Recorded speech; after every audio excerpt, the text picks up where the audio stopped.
प्रिय श्रद्धालुओं, जय श्री कृष्णा, जय श्री राम, जय श्री राधे राधे, जय श्री महाकाल। इस प्रवचन में आपको श्रवण कराएंगे साल्व के उद्धार की कथा। श्री सुखदेव जी कहते हैं, परीक्षित, अब प्रद्युम्न जी ने हाथ मुँह धोकर कवच पहन धनुष धारण किया और सारथी से कहा कि मुझे वीर धूमान के पास फिर से ले चलो। उस समय धूमान यादव सेना को तहस नहस कर रहा था। प्रद्युम्न जी ने उसके पास पहुंचकर उसे ऐसा करने से रोक दिया और मुस्कुराकर 8 बाण मारे। 4 बाणों से उसके 4 घोड़े और एक बाण से सारथी धनुष ध्वजा और उसका सिर काट डाला। इधर गद सात्यकी शामवादी यदुवंशी वीर भी साल्व की सेना का संहार करने लगे। 100 विमान पर चढ़े हुए सैनिकों की गर्दनें कट जाती और वे समुद्र में गिर पड़ते। इस प्रकार यदुवंशी और साल्व के सैनिक एक दूसरे पर प्रहार करते रहे। बड़ा ही घमासान और भयंकर युद्ध हुआ और वह लगातार 27 दिनों तक चलता रहा। उन दिनों भगवान श्री कृष्ण धर्मराज युधिष्ठिर के बुलाने से इंद्रप्रस्थ गए हुए थे। राजसूय यज्ञ हो चुका था और शिशुपाल की भी मृत्यु हो गई थी। वहाँ भगवान श्री कृष्ण ने देखा कि बड़े भयंकर अपशकुन हो रहे हैं। तब उन्होंने कुरुवंश के बड़े बूढ़े ऋषि मुनियों, कुंती और पांडवों से अनुमति लेकर द्वारका के लिए प्रस्थान किया। वे मन ही मन कहने लगे कि मैं पूज्य भाई बलराम जी के साथ यहाँ चला आया। अब शिशुपाल के पक्षपाती क्षत्रिय अवश्य द्वारका पर आक्रमण कर रहे होंगे। भगवान श्री कृष्ण ने द्वारका में पहुंचकर देखा कि सचमुच यादवों पर बड़ी विपत्ति आई है। तब उन्होंने बलराम जी को नगर की रक्षा के लिए नियुक्त कर दिया और सौपति साल्व को देखकर अपने सारथी दारुक से कहा, दारुक, तुम शीघ्र से शीघ्र मेरा रथ साल्व के पास ले चलो। देखो, यह साल्व बड़ा मायावी है, तो भी तुम तनिक भी भय न करना। भगवान की ऐसी आज्ञा पाकर दारुक रथ पर चढ़ गया और उसे साल्व की ओर ले चला। भगवान के रथ की ध्वजा गरुड़ चिन्ह से चिन्हित थी। उसे देखकर यदुवंशियों तथा साल्व की सेना के लोगों ने युद्ध भूमि में प्रवेश करते ही भगवान को पहचान लिया। परीक्षित, तब तक साल्व की सारी सेना प्राय नष्ट हो चुकी थी। भगवान श्री कृष्ण को देखते ही उसने उनके सारथी पर बहुत बड़ी शक्ति चलाई। वह शक्ति बड़ा भयंकर शब्द करती हुई आकाश में बड़े वेग से चल रही थी और बहुत बड़े लुक के समान जान पड़ती थी।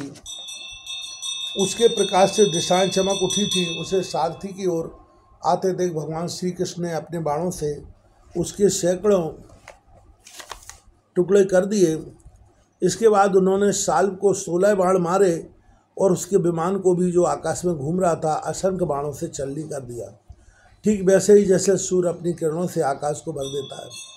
साल्व ने भगवान श्री कृष्ण की बाईं भुजा में, जिसमें सार्ग धनुष शोभायमान था, बाण मारा। इससे सार्ग धनुष भगवान के हाथ से छूटकर गिर पड़ा। यह एक अद्भुत घटना घट गई। जो लोग आकाश या पृथ्वी से यह युद्ध देख रहे थे, वे बड़े जोर से हाय हाय पुकार उठे। तब साल्व ने गरज कर भगवान श्री कृष्ण से यूँ कहा, मूढ़, तूने हम लोगों के देखते देखते हमारे भाई और सखा शिशुपाल की पत्नी को हर लिया तथा भरी सभा में जब भी हमारा मित्र शिशुपाल असावधान था, तूने उसे मार डाला। मैं जानता हूँ कि तू अपने को अजय मानता है। यदि मेरे सामने ठहर गया तो मैं आज तुझे अपने तीखे बाणों से वहाँ पहुँचा दूंगा जहाँ से फिर कोई लौटकर नहीं आता। भगवान श्री कृष्ण ने कहा, रे मंद, तू वृथा ही बहक रहा है। तुझे पता नहीं कि तेरे सिर पर मौत सवार है। सूरवीर व्यर्थ की बकवाद नहीं करते, वे अपनी वीरता ही दिखलाया करते हैं। इस प्रकार कहकर भगवान श्री कृष्ण ने क्रोधित हो अपनी अत्यंत वेगवती और भयंकर गदा से साल्व के जत्रुस्थान हसली पर बड़ा प्रहार किया। इससे वह खून उगलता हुआ कांपने लगा। इधर जब गदा भगवान के पास लौट आई, तब साल्व अंतर्ध्यान हो गया। उसके बाद 2 घड़ी बीतते बीतते एक मनुष्य ने भगवान के पास पहुंचकर उनको सिर झुकाकर प्रणाम किया और वह रोता हुआ बोला, मुझे आपकी माता देवकी ने भेजा है। उन्होंने कहा है कि अपने पिता के प्रति अत्यंत प्रेम रखने वाले महाभाव श्री कृष्ण साल्व तुम्हारे पिता को उसी प्रकार बांध कर ले गया है जैसे कोई कसाई पशु को बांध कर ले जाए। यह अप्रिय समाचार सुनकर भगवान श्री कृष्ण मनुष्य से बन गए। उनके मुँह पर कुछ उदासी छा गई। वे साधारण पुरुष के समान अत्यंत करुणा और स्नेह से कहने लगे अहो मेरे भाई बलराम जी को तो देवता अथवा असुर कोई भी नहीं जीत सकता। वे सदा सर्वदा सावधान रहते हैं। साल्व का बल पौरुष तो अत्यंत अल्प है, फिर भी इसने उन्हें कैसे जीत लिया और कैसे मेरे पिताजी को बांध कर ले गया। सचमुच प्रारब्ध बहुत बलवान है।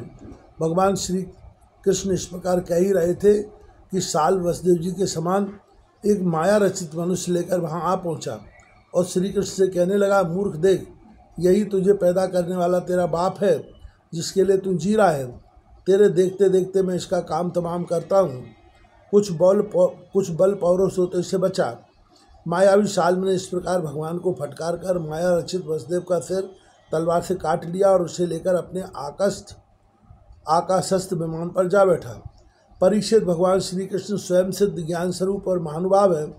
वे यह घटना देखकर 2 घड़ी के लिए अपने स्वजन वसुदेव जी के प्रति अत्यंत प्रेम होने के कारण साधारण मनुष्यों के समान शोक में डूब गए, परंतु फिर वे जान गए कि यह तो साल्व की फैलाई हुई आसुरी माया ही है जो उसे मैदानम ने बतलाई थी।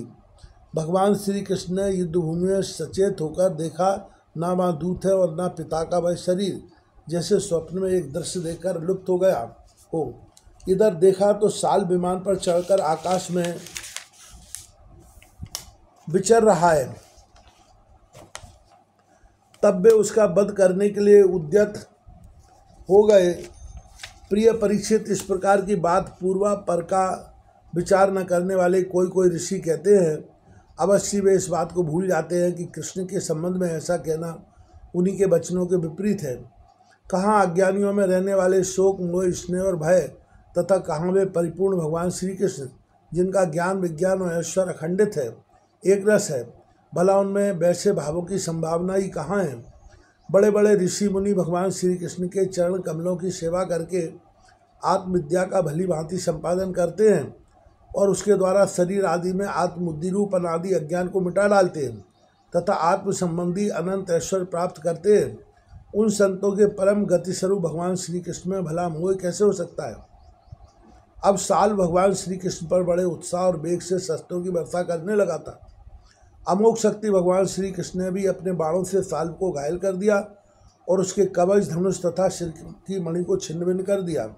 साथ ही गदा की चोट से उसके विमान को भी जर्जर कर दिया।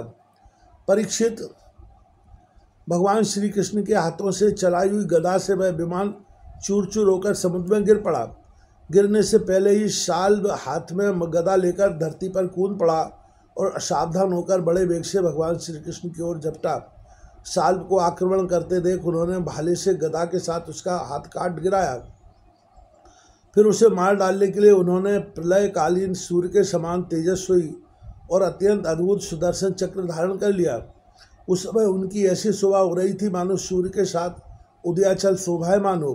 भगवान श्री कृष्ण ने उस चक्र से परम मायावी साल्व का कुंडल किरीट सहित सिर धड़ से अलग कर दिया, ठीक वैसे ही जैसे इंद्र ने वज्र से वृतासुर का सिर काट डाला था। उस समय साल्व के सैनिक अत्यंत दुख से हाय हाय चिल्ला उठे। परीक्षित, जब पापी साल्व मर गया और उसका विमान भी गदा के प्रहार से चूर चूर हो गया, तब देवता लोग आकाश में दुंदुभियां बजाने लगे। ठीक उसी प्रकार